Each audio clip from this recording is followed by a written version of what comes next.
Vi er begyndt at bruge hybridundervisningen, fordi der er mange studerende, der måske ikke har mulighed for at komme ind. Det kan være forskellige årsager, måske fordi de bor langt fra campus. Så er det rigtig godt for underviserne stadig at kunne udbyde den samme kvalitet af undervisningen, som de gør, hvis det var en matrikelstuderende.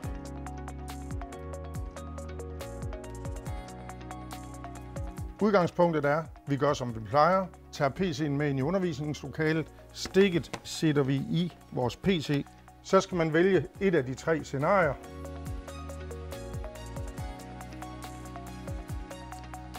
Så er man klar, og man går i gang med at undervise. Vi har i alt små 50 systemer kørende på flere forskellige uddannelsesinstitutioner. Vi kan gøre det, der ligger bagved, så systemet bliver simpelt at betjene. Så alle logiske hændelser, dem har vi programmeret os ud af. Så brugeren skal kunne forholde sig til, hvad er det, jeg vil, tryk på en knap og gå i gang.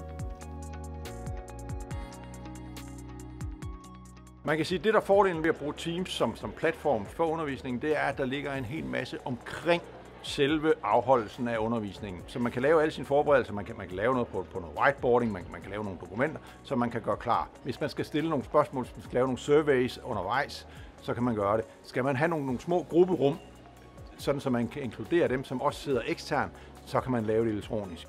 Det her system, det fungerer sindssygt godt for os, fordi vi er spredt på mange forskellige lokationer, og det gør, at vi remote kan tilgå opdateringer, vi kan skubbe det ud. Vi får en fejlmeddelelse, hvis der for eksempel er et kamera, der ikke fungerer, et kabel, der ikke fungerer, og så kan vi direkte gå ind og kigge på fejlen helt remote, ud af hovedet. Og sammen med Microsoft, det holder vi os opdateret på alle de nye ting, der faktisk er kommet i Teams, og som jo stadigvæk kommer. Så vi ligesom får det implementeret, får den viden og kan bygge det på os som et redskab og bruge det i undervisningen. Så hele den der med, at det er, man kan stay in the flow, snakker vi meget om. Det her med, at man behøver ikke at bevæge sig ind og ud af forskellige systemer. Igen, trygheden, enkelheden, stabiliteten i det. Det er det, der er, kernepunkterne omkring det. Jeg synes, det er mega fedt, fordi det åbner op for, at alle har adgang til uddannelse, lige meget hvad deres forudsætninger er, og de kan få en mega god uddannelse lige meget hvad.